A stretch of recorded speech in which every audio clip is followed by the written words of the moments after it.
I started looking at my own heartbreak and I started tracking it back to a very young age. I thought to myself, I want to make sure that this is a pattern I break in my own family. We all have heartbreak and we all have the power to heal. What if heartbreak isn't just something to survive, but something that teaches us how to actually live?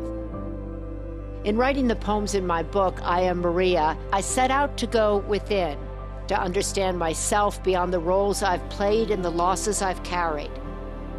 On this tour, I opened that journey up to conversation and learned even more. I sat down with people I love and admire, my friends, my siblings, my teachers, those who've helped me reflect, forgive, and imagine a more compassionate way forward. Together, we talked about finding your voice, making peace with your past, and discovering the freedom that comes with healing. May these moments invite you to come home to yourself and embrace the fullness of who you have always been.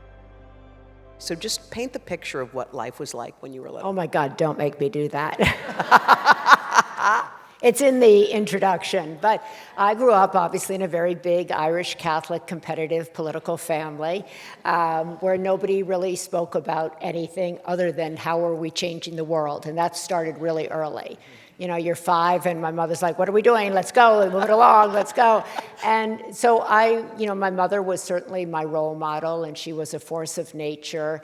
And I, as all children do, you listen to what your parents say, but you really look at what they're doing.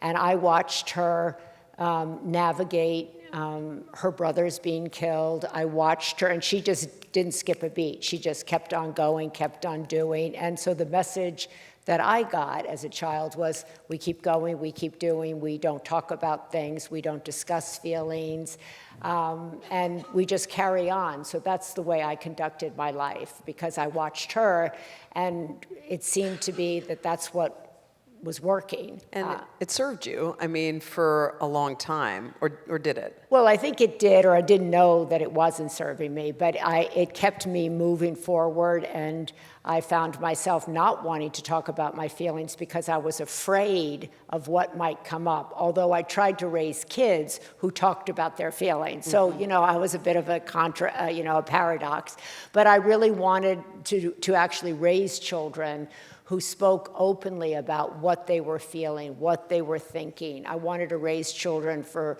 if they wanted to go to therapy, that they should go to therapy, that would sit at the table and talk about what did that make you feel like, or when somebody said that to you at school, what was your reaction to it?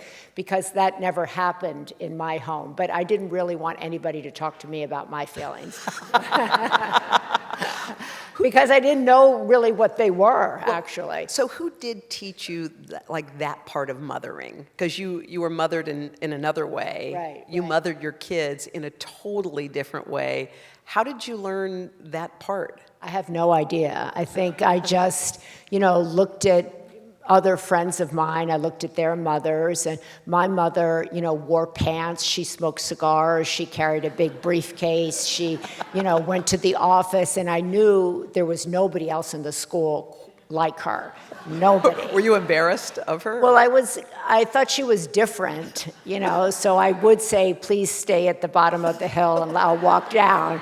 Because she would come in, and as I say, in men's pants with pencils in her hair and a big briefcase, and she'd be like, what are we doing? Now let's go, let's move it along. I'd be like, ah.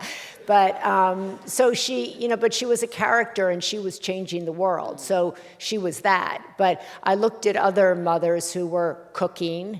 My mother didn't cook, and who were like touching their children and hugging their children. And I thought, I want to get me some of that. I want somebody who, if I sit down, asks me if I want a cup of water. I wanted some of that. How did you know she loved you? Because she encouraged me, and that was her form of, that made me pause a second. Because she didn't say I love you. I wasn't brought up with that. And later in life, when she was getting sick, I'd say to her all the time, I love you, Mommy. She'd be like, yeah. And I go, no, I love you. I really love you.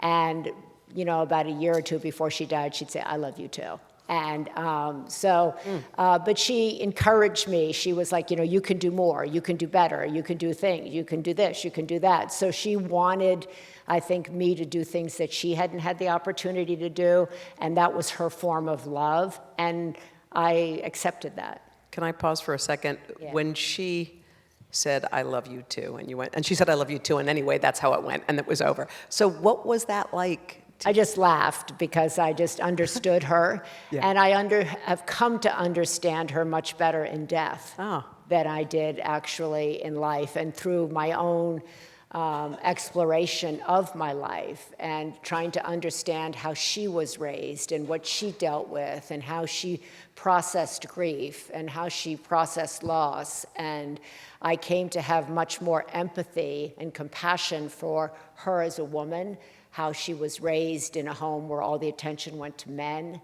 how she also, nobody talked to her about her feelings. Nobody asked her how she was processing her grief. So I thought to myself, well, how could I expect her to do that for me when it hadn't been done for her? So I knew that that was a pattern and a cycle I wanted to break and change. And when I started looking at my own heartbreak and I started tracking it back to a very young age, I thought to myself, I want to make sure that this is a pattern I break in my own family. Can I read the child within? Mm-hmm. Is that okay? Yeah. This is right on point. It says, "I closed my eyes and I tried to listen to her, to you. I'm scared," she says. "I need help," she says. Over and over she pleads with me. And then I hear the adult, "You don't need help, you're fine." "No, no," the little girl says again, "I need help." I feel my eyes well with tears as she says, "Help me, help me, help me. I'm alone, I'm afraid." "What are you afraid of?" says the voice of the adult, full of judgment and scorn. I realize that's my mother talking to me. I know she can't abide fear or weakness. She can't handle neediness. She can't comfort the child in me. "Don't come in my room," says my mother. "Stay out of my room. Get out, go away." So I do. That's my mother's voice, stern, scary, terrifying. The child in me is anxious and scared. I wonder about the child in her. Is that child anxious and scared? Nobody saw her. Nobody sees me. Yeah. Wow. So that's truth.